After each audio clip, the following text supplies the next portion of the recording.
திருவத்தூர் அம்பாளின் கருவறையில் இருக்கக்கூடிய அம்மனின் அழகிய திருவுருவத்தை நம்ம பார்த்துட்டு இருக்கோம். இந்த நேரத்தில் மனதார நினைச்சுக்கிட்டு மேல்மருவத்தூர் தாயே போற்றி எனும் மந்திரத்தை 3 முறை பதிவிடுங்க. நிச்சயம் உங்களுடைய எந்தவித கஷ்டமாக இருந்தாலும் அது இன்னிலிருந்தே காணாமல் போயிடுங்க.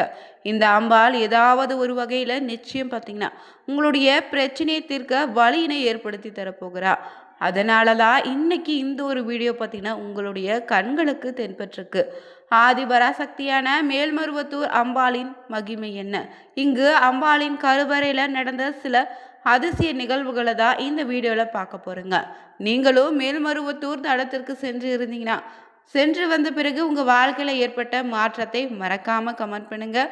புதியவராக இருந்தீங்கன்னா சேனலை சப்ஸ்கிரைப் பண்ணிவிட்டு கூடவே இருக்க பெல் பட்டனை கிளிக் பண்ணிக்கோங்க. லைக் பண்ணுங்கள், ஷேர் பண்ணுங்கள், கமெண்ட் பண்ணுங்கள்.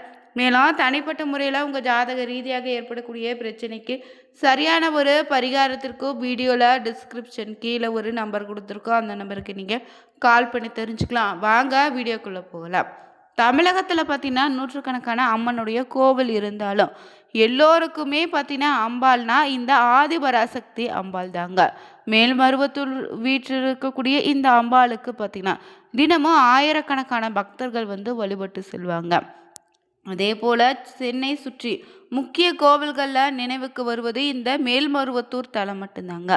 தமிழகம் மட்டும் இல்லைங்க, உலகில் பல நாடுகளில் இருந்தும் இங்கு லட்சக்கணக்கான பக்தர்கள் மேல்மருவத்தூர் ஆதிபராசக்தி சித்தருடைய பீடத்திற்கு வழிபட்ட வண்ணமே இருக்காங்க.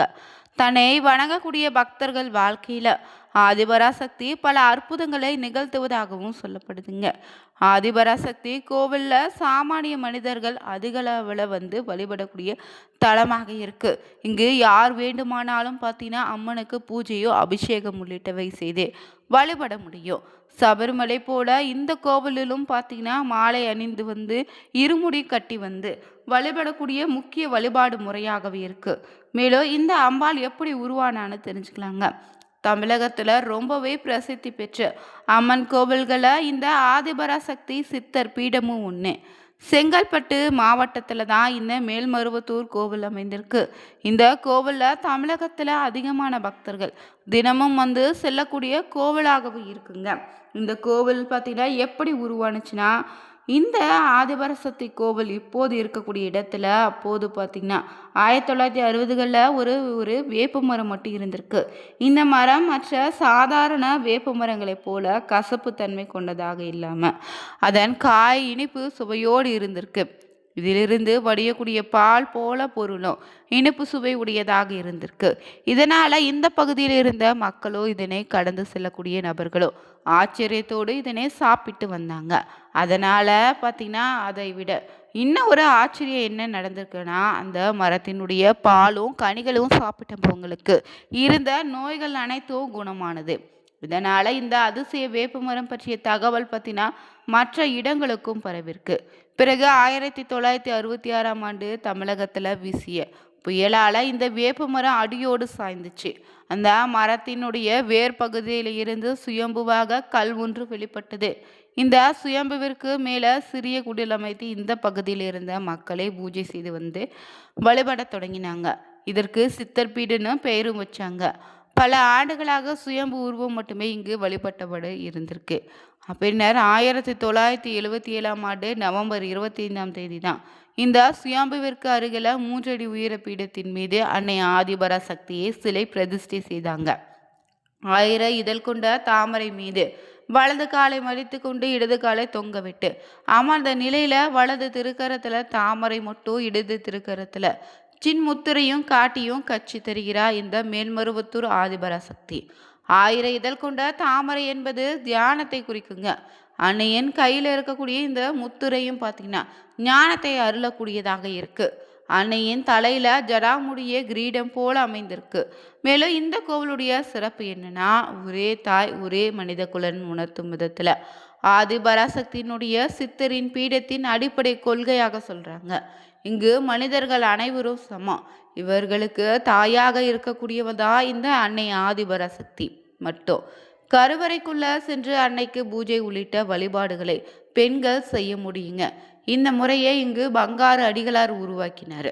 அன்னை ஆதிபராசக்தி அடிகளார் உருவல பலருக்கு அருள்வாக்கு கூறி வந்தாரு. பக்தர்கள் நேரடியாக அன்னையிடம் பேச முடியும் என்பதை சித்தர் பீடத்தின் சிறப்பாக சொல்லப்படுதுங்க. பல அற்புதங்களும் அதிசயங்களும் இந்த ஆலயத்துல நடந்திருக்கு. இதனால இங்கு பக்தர்கள் பங்காரு அடிகளாரையே அம்மானு அழைக்க தொடங்கிட்டாங்க. மேலும் இந்த ஆதிபராசக்தி சித்தருடைய பீடத்தின் நுழைவாயில வம்சத்தின் மந்திரமோ திரிசூலமோ அமைத்திருக்காங்க. இங்கு வரக்கூடிய பக்தர்கள் இந்த திரிசூலத்தை 3 முறை வலம் வந்த பிறகே உள்ளே சென்று அம்மனை தரிசிக்கிறாங்க.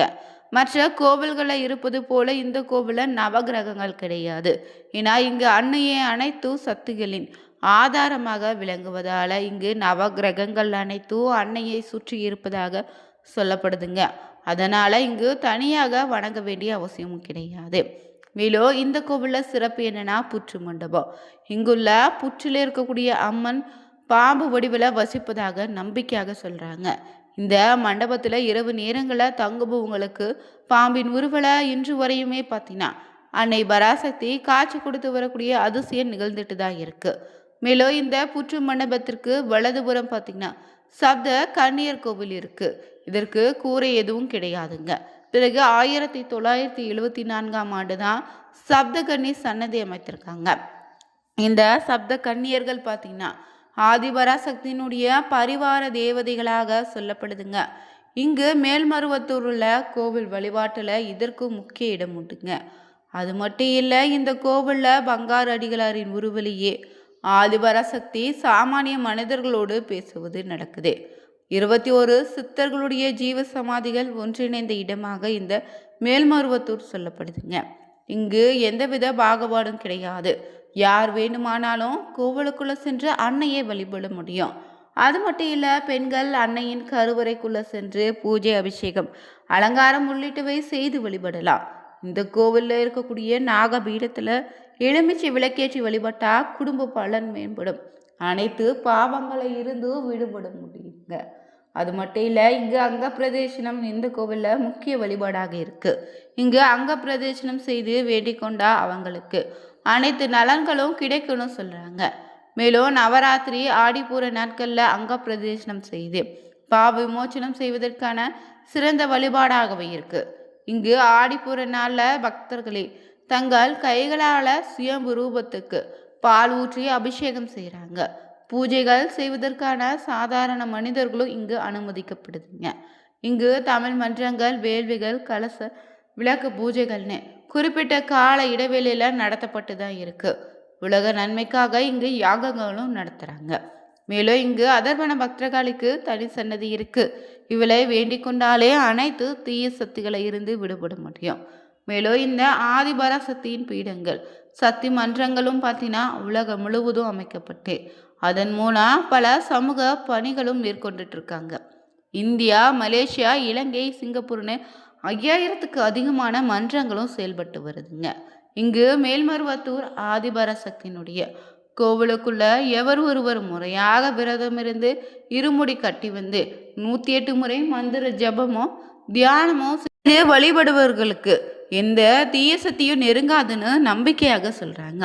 மேலும் இந்த கோவில் பார்த்தீங்கன்னா தினமும் அதிகாலை 3 மணி முதல் பகல் 1 மணி வரையிலும், மாலை 3 மணி முதல் இரவு 8 மணி வரையிலும் கோவிலினுடைய நடை திறந்திருக்கு. ஞாயிறு, செவ்வாய், வெள்ளி, அமாவாசை, பௌர்ணமி, சித்தர் பீட திருவிழா நாட்கள்ல காலை முதல் இரவு வரையுமே கோவில் நடை அடைக்கப்படுவதில்லைங்க. மேல்மருவத்தூர் ஆதிபராசக்தி கோவிலுக்கு வரும்போதே மனதையும் உடலையும் தூய்மையாக வைத்து கொண்டு செல்லணுங்க. தலையில குளித்து விட்டு வருவது ரொம்ப நல்லது. பக்தர்கள் சிவப்பு நிற ஆடை அணிந்து வருவாங்க. மந்திரங்கள் உச்சரிப்பதன் மூலம் ஆதிபராசக்தியின் அருள் குவியும்னு முறையாக மந்திர வழிபாடு செய்ய வேண்டும். சக்தி மாலை அணிந்து கொண்டு இருமுடி சுமந்து வந்து வழிபாடு செய்வது முக்கிய வழிபாடாக இருக்கு. கோவில்ல பிரகாரத்தில் அங்க பிரதேசனம் செய்வது நோய்களை குணப்படுத்தணும்னு சொல்றாங்க.